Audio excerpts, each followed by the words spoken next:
showing you today is one of the regions of the game called the City of Light. It's this area over here on the right-hand side. The guardian of this region is a really, really cool boss character we call the Warrior. You'll see him in a minute. He's this huge beast made entirely out of rock and corruption.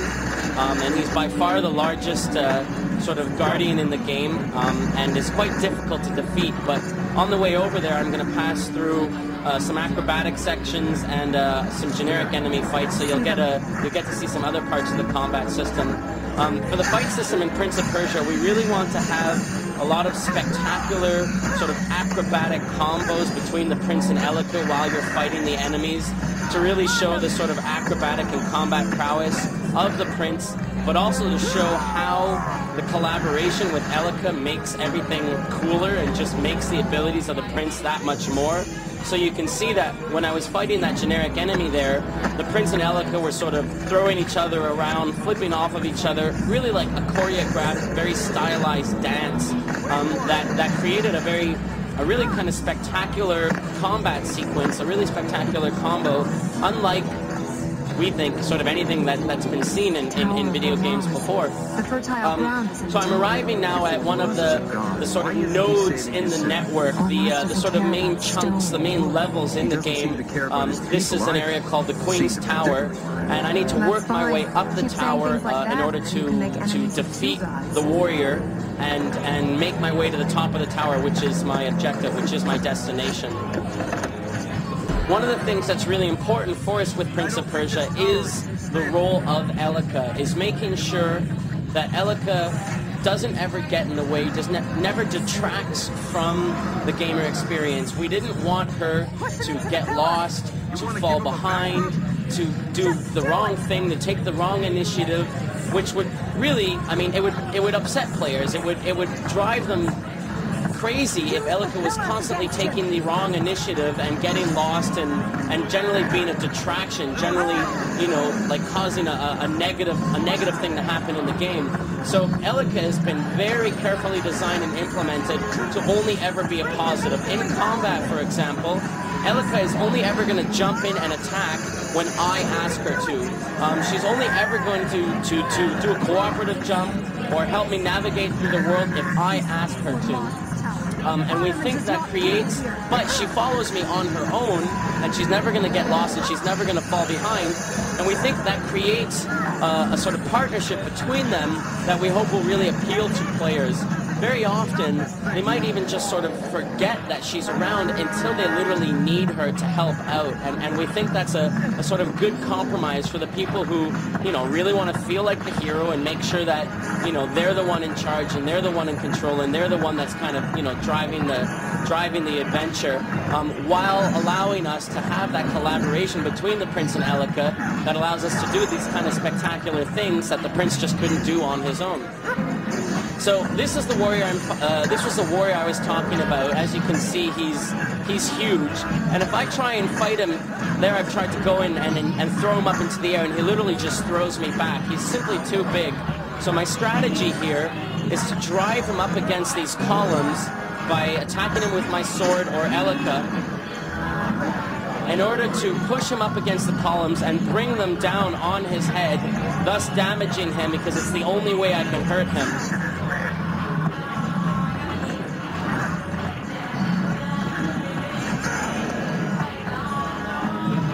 Because of the nature of the warrior, the types of combos that I can do are more limited, and the fights against the warrior all feature much more sort of a puzzle-solving component, whereby you have to kind of figure out the strategy for defeating him in a particular arena, the environment that you can use to your advantage, the object that you can use to damage him.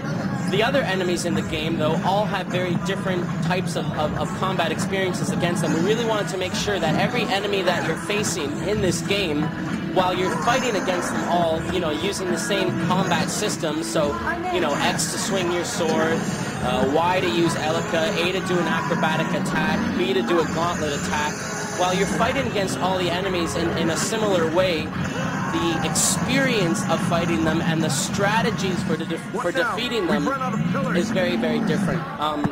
So we think it gives a lot of diversity to the enemies in the game and to the combat experiences in the game. So here I've defeated the warrior. I've brought his health down enough that he's running away. You know, live to fight another day sort of thing. And the prince and Elika will now make their way towards the fertile ground. It's my destination. It's where Elika's magic power is at its most concentrated, and that's where I will be able to drive all the corruption out of this particular part of the world.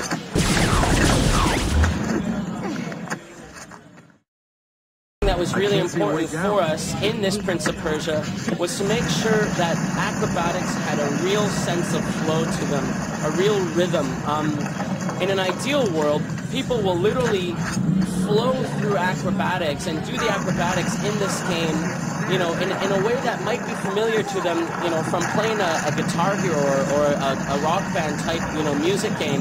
When you're playing Guitar Hero or Rock Band, you're not necessarily, you know, looking at your fingers and saying, okay, green button, okay, yellow button, okay, red button. Particularly not if you've played for a minute, you know, a couple of hours or days.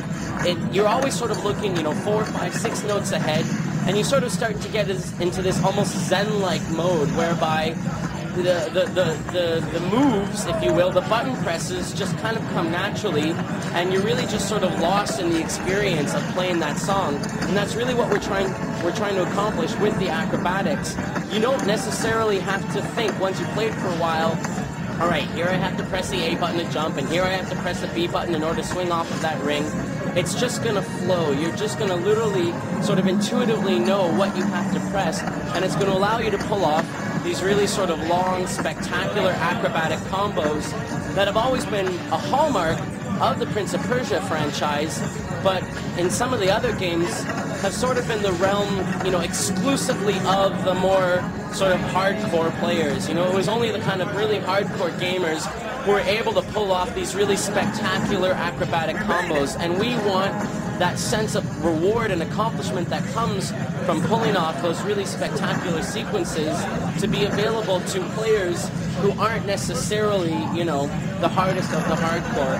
But we wanted to make sure that for those people who, you know, really are the advanced players, that there are systems that reward them for accomplishing, you know, the sort of more spectacular acrobatic combos that a beginner player won't be able to do. So some of the secret areas in the game, some of the secret hidden light seeds, etc., are only going to be available to, you know, really the sort of most advanced players who have really mastered all of the acrobatic abilities of the Prince and Elika together, and are going to require a true mastery of the platforming in the game in order to reach those environments, in order to reach those areas. So as you can see there, I reached the top of the tower. The warrior wasn't happy with what I was trying to do, smashed the tower, and it all came crumbling down. I worked my way back down to the bottom of the tower, and again trying to reach this fertile ground, which you now see has fallen from the top of that tower all the way down. And if I make my way to that, I'll be able to use Elika's healing power that will drive all the corruption out of this world and restore the life and the light and the beauty to this particular slice of the world, permanently driving the corruption out. So no enemies will ever be able to survive in this chunk of the world again. And my goal is to heal every chunk of the world, driving the corruption and Ahriman back into the Tree of Life so that he's once again permanently imprisoned. Once you've healed an area, we spawn the currency of the game that I sort of referenced earlier, these little white floating orbs that you see, which are the light seeds. This is the currency of the game that Elika needs to collect in order to purchase the magical powers that'll give you access to other parts of the world. So the gameplay loop is you heal an area, you collect the light seeds, then you return to the temple and choose a magic power to buy. You can purchase any of the magic powers in any order that you want. Based off of the order of the magic powers that you purchase, that will give you access to other parts of the world. That'll unlock other parts of the world that you couldn't otherwise have gained access to. There are 1,000 light seeds in the game.